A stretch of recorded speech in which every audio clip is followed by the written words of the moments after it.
एक नई website Google में कितना जल्दी रैंक करती है ये डिपेंड करता है एसईओ कौन कर रहा है और कैसे कर रहा है। ये मेरे क्लाइंट की साइट देखिए, इस पॉइंट से हमने स्टार्ट किया। राइट नाउ हम यहाँ पे हैं आफ्टर 3 months और जो सेम स्ट्रेटजी इस वेबसाइट के लिए मेरी एजेंसी जीएमएस डिजिटल्स ने यूज की है, I am going to reveal all of that in this video. यानी एक नई वेबसाइट को गूगल पर रैंक करने के लिए जो जो स्टेप्स हम लोग करते हैं वो सारे मैं आज आपको लाइव सिखाने लगा। और वीडियो के एंड पे एक छोटी सी चेक लिस्ट है जिसको मैं, जो भी मेरे पास लड़का जो मेरी क्लाइंट्स की साइट पे काम कर रहा होता है, मैं ऐसे पकड़ा के कहता हूँ ये चीजें आपने इंप्लीमेंट करनी है, मेक श्योर आप उसको मिस मत करना। चलिए शुरू करते हैं। सबसे पहला काम है initial audit of the site. 50% wins हम सिर्फ क्लाइंट की साइट के इनिशियल ऑडिट को करके गेन कर लेते हैं। क्लाइंट की वेबसाइट में बहुत सारे इश्यूज साइट को होल्ड बैक कर रहे होते हैं, like technical errors, content mistakes, layout issues and crawling issues. Initial audit के लिए मेरी एजेंसी यूज करती है स्क्रीमिंग फ्रॉग, लेकिन आप एचरेफ्स कर लो, सेमरश कर लो, वेबसाइट ऑडिटर है, बहुत सारी ऑप्शंस हैं। लेकिन एक चीज आपको ख्याल रखनी है, website to website problems and issues vary करते हैं। You can't use one list of things for the other website. तो बेसिकली हर वेबसाइट के लिए you always have to make a unique strategy depending upon the scenario. तो जब एक site की इश्यूज एंड प्रॉब्लम्स की एक लिस्ट निकलती है, उसमें कॉमन चीजें क्या होती है, मैं वही आपके साथ डिस्कस करने जा रहा हूं स्टेप बाय स्टेप। सबसे पहले हम देखते हैं कीवर्ड रिसर्च को, then site structure, semantic implementation, technical fixes, off page implementation, all of them. Now let's talk about the keyword research. Everybody knows सबसे पहला काम रिसर्च का है। तो जब भी क्लाइंट ऑनबोर्ड होता है, they give a list of keywords जिनका हम एनालिसिस करते हैं, प्लस हम न्यू अपॉर्चुनिटीज उनको फाइंड करके देते हैं कि सर ये आपको नहीं मिल सकी, हमने दिखा दी है, नाउ चूज फ्रॉम देम। कौन सी सर्विस है या प्रोडक्ट है जो आप ऑफर कर सकते हैं लेकिन इनमें गैप है, हम जल्दी रैंक कर सकते हैं, वी टेल देम। और रिसर्च का मेन ऑब्जेक्टिव भला क्या होता है, इस चीज का आइडिया लगाना कि आप किन लोगों से पंगा लेने जा रहे हो सर्च इंजन में, किन से कंपीट करने लगे आप। वो कितनी बड़ी साइट्स हैं या छोटी साइट्स हैं, एटलीस्ट उसको इंटरनलाइज तो करें, उसको रियलाइज तो करें। अरे भाई ये तो बड़ी कंपेटिटिव साइट्स हैं या ये तो बड़ी वीक साइट्स हैं। मान लीजिए एक कीवर्ड है एक्स, आपको नंबर 1 पोजीशन चाहिए उस पे, राइट? लेकिन जो पहले से टॉप 10 में लोग खड़े हैं, व्हाट डू यू थिंक वो आपको ये बोलेंगे, ओ देखिए जरा एक नया पेज आया, नए भाई साहब आए, आओ नंबर 1 आपका है। वो ऐसा तो नहीं बोलेंगे आपको। तो बेसिकली वो ऑलरेडी खुद जंग लड़ रहे हैं to get to the top first position. तो उनको डीपली एनालाइज करना पड़ता है, उनको अंडरस्टैंड करना पड़ता है, ताकि आप ये डिसाइड कर सको कि मैं किस कीवर्ड के लिए पहले रैंक कर सकता हूं और किस कीवर्ड के लिए जरा टाइम लग सकता है। And that's how you make a strategy. कोई एक कीवर्ड लेते हैं, जैसे ये फर्स्ट साइट देखें, इसका डीआर देखें, सर्च ट्रैफिक देखें, रेफरिंग डोमेन्स देखें। ये अगली साइट है, डीआर 4 है, एसटी 200 है, आरडीज 49। ऊपर वाली 4 साल पुरानी है, ये 3 साल पुरानी है। ये अगला कंपेटिटर है, इसके भी स्टैट्स देखें। ये अगली साइट 1 साल पुरानी है बस। और ये देखें, ये गोल्डन नगेट है, जस्ट 1 year ओल्ड साइट, ना डीआर है, ना ट्रैफिक है, ना बैकलिंक्स है। और अगर ये वीक साइट रैंक कर सकती है तो आप भी कर सकते हैं। और इस तरह आप ये कीवर्ड्स फाइनल करते हैं कि भाई ये है वो कीवर्ड जिस पे मेरी साइट भी रैंक करेगी, जो कि बिल्कुल वीक है। सो इन केस अगर आपकी लोकल एसईओ की साइट है, ई कॉमर्स है, ब्लॉग है, whatever the site do you want to research for, किसी भी तरह की साइट के लिए अगर आप रिसर्च करना चाहते हैं, एक डिटेल्ड वीडियो मैंने बनाई हुई है, स्क्रीन पे नजर आ रही होगी, यहाँ पे या डिस्क्रिप्शन में लिंक होगा, इसको वॉच कर लेना अगर एडवांस सीखना है, नहीं तो चलते रहे आगे। स्टेप नंबर 2 है कीवर्ड मैपिंग का। कभी सुना है? जितना इंपॉर्टेंस और जितनी तवज्जो आप बैकलिंक्स को देते हैं, जरा इन चीजों को दे के देखें। बहुत सारे लोगों को तो पता तक नहीं है कि ये चीज एग्जिस्ट करती है।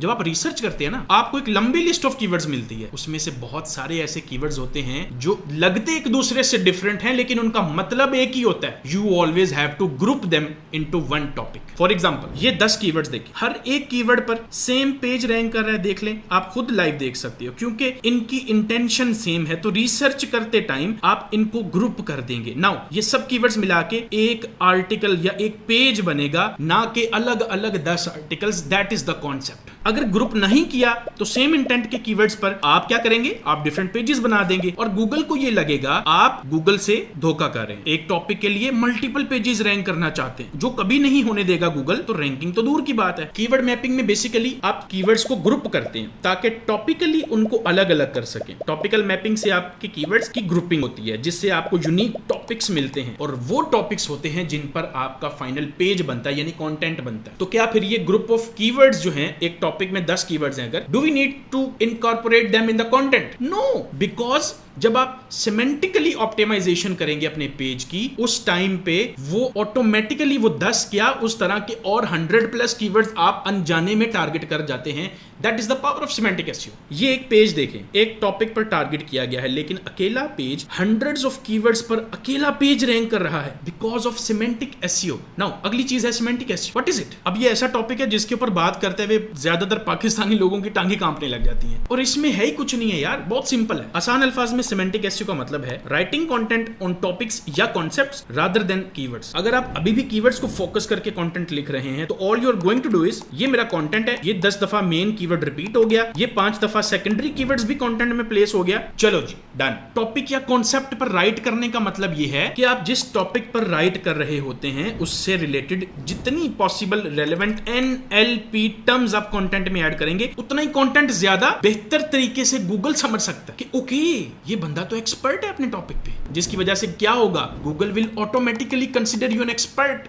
Number 1 got it. अब इस चीज को इंप्लीमेंट करना भी कोई मुश्किल चीज नहीं है। All you need to do is collect this terms और कंटेंट राइट करते वक्त स्ट्रेटेजिकली उनको यूज कर लें। But how will you do it? Let me show you. सबसे पहले टर्म्स निकालेंगे रैंकेबिलिटी से। टूल में जाएं, यहां क्लिक करें, कीवर्ड ऐड करें, अपना स्टार्ट करें, एंड कुछ सेकंड्स में ये लिस्ट ऑफ वर्ड्स आ जाएगी और हर हाल में आपके कंटेंट में यूज होने चाहिए या आप राइटर को यूज करने का बोल दें। इनकेस अगर आपको कंटेंट खुद लिखना है, आप नहीं लिखना जानते या आपके पास राइटर नहीं है या अफोर्ड नहीं कर सकते, एक वीडियो नजर आ रही होगी स्क्रीन पे, इसके अंदर AI कंटेंट राइट करने का एक तरीका एडवांस है, थोड़ा सा अलग से वीडियो बनी हुई है, स्क्रीन पे थंबनेल दिखाया हुआ है, यहां लिंक होगा या डिस्क्रिप्शन में लिंक होगा, अगर लर्न करना चाहते हो तो वॉच कर लेना। Now let's talk about technical SEO. Secret बताऊं, जब साइट शुरू करो ना डे 1 से, all you need to do is गलतियां ना करो। सिंपल। आप जितनी गलतियां करते जाएंगे डे 1 से लेके वो सारी इकट्ठी होती जाएंगी and they are called technical. For example, आप अपनी वेबसाइट बिल्ड करते हैं, बहुत प्यारा डिजाइन बना लेते हैं, आप शशका डालते हैं पूरा उसमें, चीप होस्टिंग यूज कर लेते हैं, प्लस डिजाइन भारी होता है, साइट लोड नहीं होती। That is the first technical issue. Site load होने में 6 सेकंड लग रहे हैं, रैंकिंग फैक्टर है 2 सेकंड से कम में साइट लोड हो जानी चाहिए, नहीं तो गूगल आपको वो रैंकिंग देगा नहीं। What will you do right now? इस सिचुएशन में आप क्या करेंगे? आपकी एक इमेज 6 MB की है, पेज पे 10 इमेजेस है, 60 MB का पेज है आपका। What will you do? That problem was caused by you. इसी तरह से और बहुत सारे इश्यूज होते हैं जिनकी रीजन आप खुद होते हैं। तो अल्टीमेटली आप अपनी वेबसाइट को टेक्निकली ठीक रख के चलें। जैसे एक कार पंक्चर्ड टायर के साथ रोड पे ठीक है चल तो लेगी, लेकिन क्या वो रेस विन कर सकती है? नेवर। तो टेक्निकल इश्यूज होने की वजह से साइट सर्च इंजन में कहीं ना कहीं पे नजर तो आएगी, नंबर 1 पे नहीं जाएगी। तो किस किस तरह के इश्यूज होते हैं टेक्निकल? साइट पे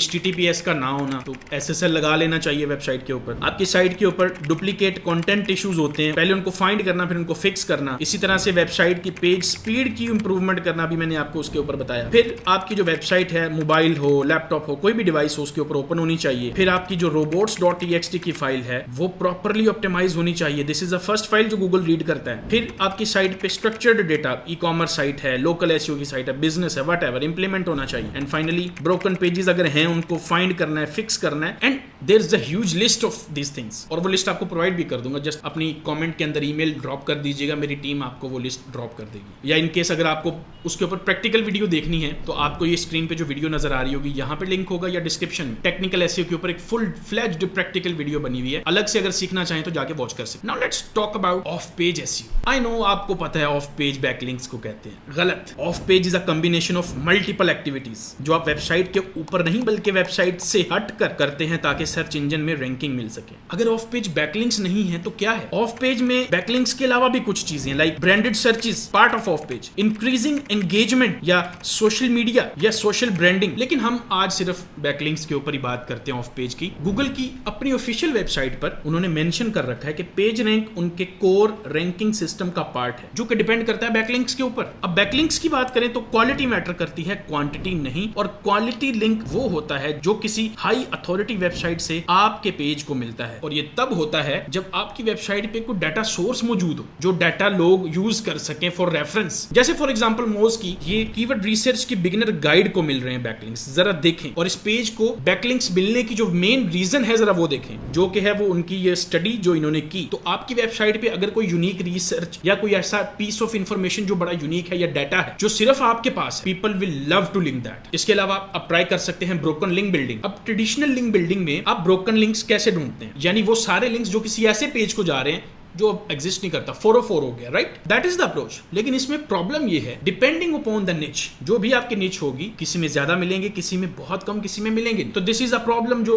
लोगों को फेस करनी पड़ेगी, but you have to do it. So that's why broken link building थोड़ी टफ हो सकती है। आप जाएंगे एचरेफ्स में, अपना कंपेटिटर ऐड करेंगे और यहां से साइड बार से आप ब्रोकन लिंक्स में जाएंगे। अब ये एक पेज है, ये एक 404 यानी डेड पेज को लिंक कर रहा है। ये देखें, इस पेज पर 404 भी आ रहा है, मतलब पेज लाइव नहीं है। अब आप इस यूआरएल को कॉपी करेंगे, एचरेफ्स में जाएं, इंसर्ट करें, इसकी रेफरिंग डोमेन्स पर जाएं। ये वो सब साइट्स हैं जो इसको लिंक कर रही हैं। ये एक साइट है, इसको ओपन करता हूं। इस वेबसाइट को कांटेक्ट करके बताना है कि भाई आप डेड पेज को लिंक कर रहे हैं और साथ में अपना लाइव लिंक बना के भी देना है आपने कि भाई ये वो पेज की रिप्लेसमेंट है, प्लीज इसको लिंक कर दो। आई नो एचरेफ्स थोड़ा सा प्रॉब्लमेटिक हो सकता है आपके लिए। It's an expensive tool, you don't need to buy the $150-250 वाला टूल। ये एक ट्रस्टेड सेलर है, बट अपनी रिस्पॉन्सिबिलिटी पे इस पे बाय करना है आपने। अगर आपको एचरेफ्स या एचरेफ्स की बात चाहिए हो, मैं हमेशा इसे लेता हूं। Now the next method is information gain. Simply information gain पर फोकस करना, मतलब ऐसे इनसाइट्स या एनालिसिस या फर्स्ट हैंड एक्सपीरियंसेस जो सिर्फ आपके पास हैं, आप उनको अपनी वेबसाइट पे शेयर करेंगे। और अगर आप उनको शेयर करते हैं जो किसी और ने अभी तक नहीं एक्सपीरियंस कर रखी चीज,